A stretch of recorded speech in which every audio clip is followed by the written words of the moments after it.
Fala pessoal, tudo bem? Bom dia. Esse vídeo é diferente de todos que eu já gravei aqui no canal. Bom dia, boa tarde ou boa noite, né? Eu tô gravando bem cedinho pela manhã. Estou no interior de São Paulo.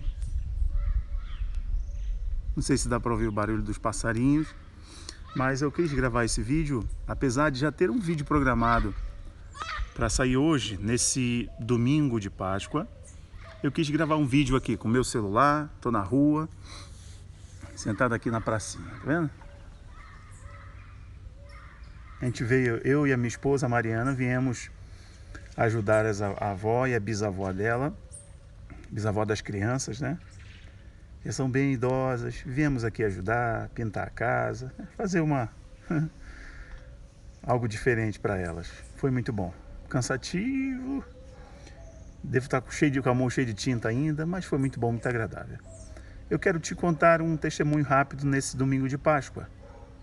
Te contar um pouquinho da minha história. O áudio aqui não vai estar dos melhores, mas eu sei que você vai conseguir entender. Como que eu passei por tantas fases na minha vida, mas em todo o tempo eu vi a mão do Eterno me conduzindo. Eu vou te explicar isso. Bom, eu sou filho de uma família muito simples, venho de uma família muito simples mesmo. Meu pai é pedreiro, meu pai foi pedreiro, né? Hoje ele não é mais. Minha mãe dona de casa, sempre trabalharam muito, mas tivemos muitas limitações financeiras, extremas assim. Mas sempre fizeram de tudo para nos dar o arroz e feijão, uma vez um arroz e o ovo, uma vez um anguzinho, né? Um anguzinho com fígado de galinha. Foi muito esforço mesmo. Lembro da minha infância, minha mãe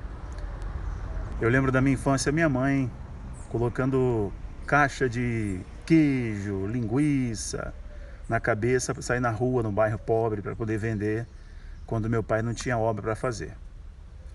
E a minha infância foi sonhar em ser jogador de futebol e alternando sendo servente de pedreiro do meu pai. Então, automaticamente, cresci como servente de pedreiro, aprendendo a fazer tudo, ralando muito com meu pai. Aprendi a ser pintor, ladrilheiro, bombeiro hidráulico. Pois é, aprendi algumas profissões, mas meu sonho mesmo era ser jogador de futebol.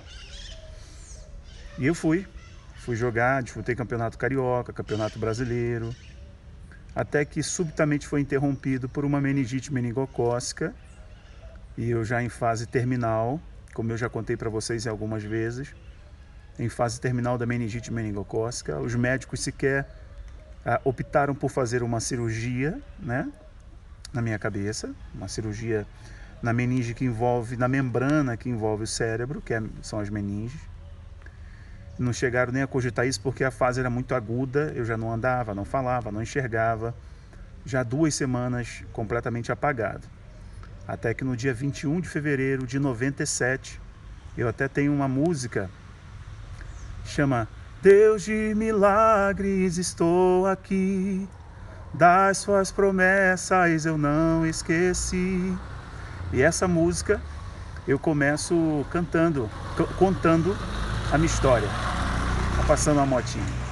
Eu começo contando a minha história, essa história que eu estou contando para vocês, o meu testemunho de vida. Então, no dia 21 de fevereiro de 97, eu tive um encontro com o Cristo na UTI do Fraga Filho, Hospital Universitário da UFRJ, e a partir dali eu decidi viver para falar do que ele fez na minha vida. Confesso a vocês que eu ainda insisti no futebol, continuei ajudando meu pai como servente de pedreiro, mas eu também decidi que eu tinha que fazer um nível superior, que não dava mais para reproduzir o ciclo de pobreza, né, de miséria, não dava mais para reproduzir isso. Pois então eu decidi estudar. E para fazer faculdade, né, nível superior, eu não tinha condições de pagar uma faculdade particular. Então eu descobri um cursinho comunitário, um cursinho que se chama Pré-Vestibular para Negros e Carentes. Sim, senhores. Pré-Vestibular para Negros e Carentes, PVNC. E eu fui lá estudar. Entrava às 7 da manhã, saía provavelmente 10 da noite, que eu acabava a aula, eu ficava no grupo de estudo com os amigos. Sabe, durante todo o meu ensino regular, eu não tive condições de comprar um livro didático. Sempre xerocava, pedia emprestado, porque não tinha dinheiro, meus pais não conseguiam comprar um livro didático para mim, nem dificilmente para os meus irmãos. Eu sou o caçula de 5, né? E nunca consegui comprar um livro didático, então eu sabia que no pré-vestibular eu tinha que ralar muito para eu conseguir entrar na faculdade. Pois, pela bondade do Eterno, eu consegui entrar em 2 universidades, que é a Universidade Federal do Rio de Janeiro, a UFRJ, fui aprovado para História, e na PUC, Pontifícia Universidade Católica do Rio de Janeiro, para Geografia e Meio Ambiente. Eu sempre quis ser professor, né? E eu escolhi a PUC do Rio de Janeiro porque o UFRJ estava de greve. As universidades públicas do Rio de Janeiro, nesse período, estavam de greve. E eu sabia que eu, como filho de pedreiro, eu tinha que estudar, trabalhar, começar a trabalhar antes de me formar. E durante a graduação, eu fazia um estágio, alguma coisa assim. Pois bem, antes de eu me formar, eu já tinha um concurso no estado do Rio de Janeiro. Eu já era professor do estado do Rio de Janeiro concursado. Eu lembro que eu estava no 6º período e eu fiz a prova, passei, porém não me classifiquei. E justamente quando, 2 anos depois, se eu não me engano, 1 ano e meio depois, que convocaram o restante das pessoas, eu estava nesse grupo, então fui concursado para o Rio de Janeiro. Claro, se você é muito pobre, se você é filho de pedreiro, de dona de casa, você tem um concurso público no Brasil, é a melhor coisa que pode te acontecer, porque você tem estabilidade. Apesar da vida de professor ser muito sofrida, de ganhar algo irrisório, mas é uma estabilidade, né?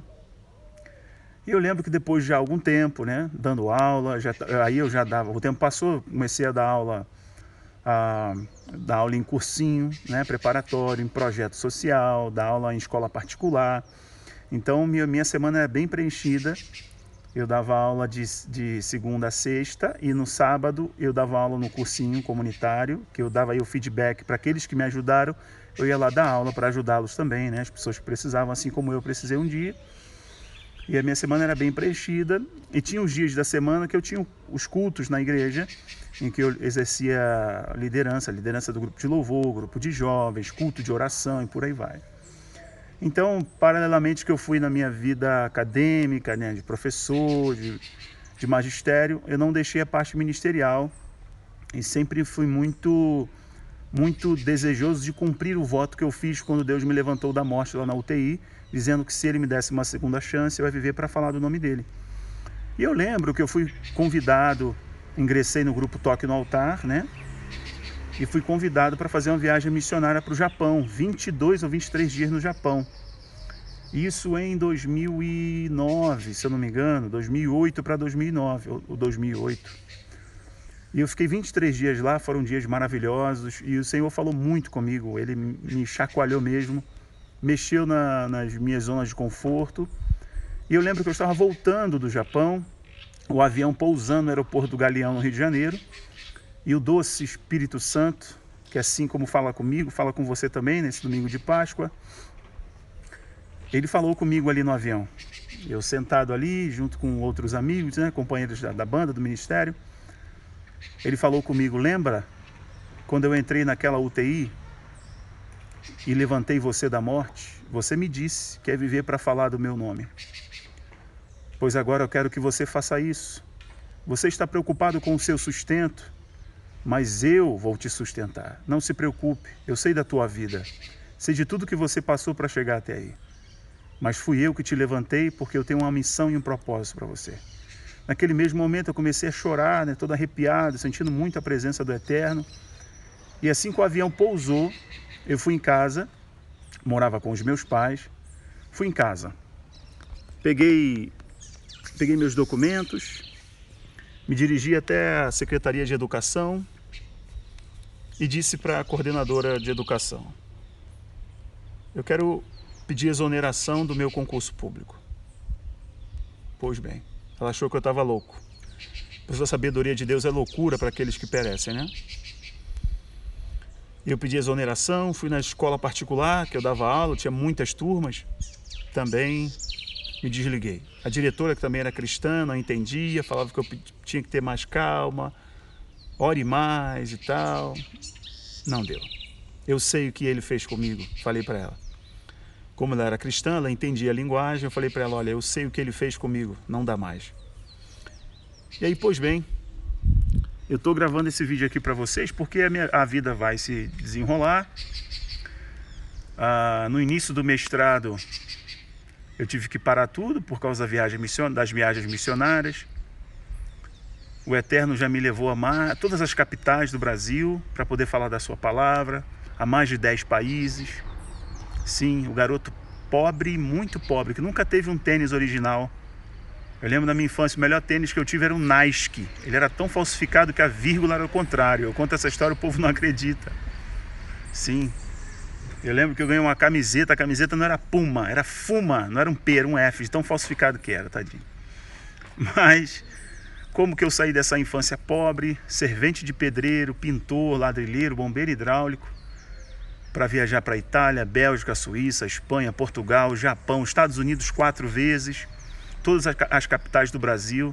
Já vi surdo colocar aparelho auditivo na minha mão, e os amigos que me acompanham podem confirmar isso, porque lá atrás teve uma dor muito grande que o Eterno me visitou e me deu um testemunho. Eu te conto tudo isso nesse domingo da segunda chance, domingo da ressurreição, que tradicionalmente é estabelecido assim, para te dizer algo muito especial, independente de data, viu gente? Independente de data católica, romana ou não. Eu estou fazendo esse vídeo para te dar uma palavra de que o que você está vivendo hoje é uma plataforma que você vai subir nela amanhã e falar para os outros, eu vivi isso, você pode sair disso também. Isso que eu estou passando, como Paulo diz, olha, eu estou certo que isso tudo vai resultar num eterno peso de glória, sabe? Porque a tribulação é leve e momentânea, a glória é pesada. Significa que você transporta algo sobre si que tem o poder de arrastar multidões. Olha, você não precisa saber falar muito bem, você não precisa ser muito eloquente, não precisa saber falar tão bem em público. Você só precisa de uma coisa, ser verdadeiro em tudo que você faz. Você só precisa caminhar na verdade, porque a verdade vai te conduzir e a verdade é Cristo. Eu sei que o tempo é difícil para todo mundo, assim como é difícil para mim em algumas áreas também. E antes, inclusive, eu decidi gravar os vídeos para vocês que me acompanham no canal desde março do ano passado, o pessoal que me acompanha antes, somente na parte musical e de mensagem. Saiba que o seu trabalho no Senhor não é vão, como diz as Escrituras. Todo o tempo que eu passei estudando, né, especialização, curso daqui, curso dali, eu fiquei tanto tempo sem exercer isso e eu disse, será que tudo foi em vão? E hoje eu vejo que não foi em vão. Antes de eu gravar o meu primeiro vídeo para vocês, eu vou falar algo de foro muito íntimo, tá? Que eu não falaria na plataforma aberta, porque as pessoas são muito ávidas em julgar e estabelecer falso juízo, né? Mas no início do ano passado, essa crise, em março, começou os bloqueios, os lockdowns, e eu estava mais ou menos em abril e maio, muito próximo dessa data que eu gravo esse vídeo. A gente estava abrindo a porta dos armários sem saber o que íamos dar para os meninos, nossos 2 meninos. Foi um tempo muito difícil. Extremamente difícil. Mas ele sempre enviou socorro, assim como eu oro dizendo que ele também envia o socorro a você que me assiste agora. Que ele te abençoe. Fique com essas palavras do garoto simples que saiu de Belfor Roxo, rodou muitos países, muitos lugares, e hoje também posso ajudar algumas pessoas, posso ser bênção, posso ser luz para alguém. Sua história também vai ser muito bonita. O Senhor ainda está escrevendo, né? Eu vou usar um jargão aqui do mundo cristão. Se alguém colocou um ponto na tua história, a mão do Eterno faz disso uma vírgula e continua escrevendo. Acredite nisso. Nesse domingo da segunda chance, acredita? Ele ressuscitou por você, ele tem uma vida extraordinária para você. E se você ainda não o conhece, eu te aconselho a fazer isso. Abandone tudo de religiosidade, tudo, e siga a Cristo. Abra seu coração, peça para ele se revelar a você. Porque assim como ele se revelou a mim, eu nem sabia orar na UTI, não tinha voz para orar, só mexia a boca, todo entubado. Ele se revelou a mim, ele pode se revelar a você. Que ele te abençoe nesse domingo tão especial. Um abraço, tchau, tchau.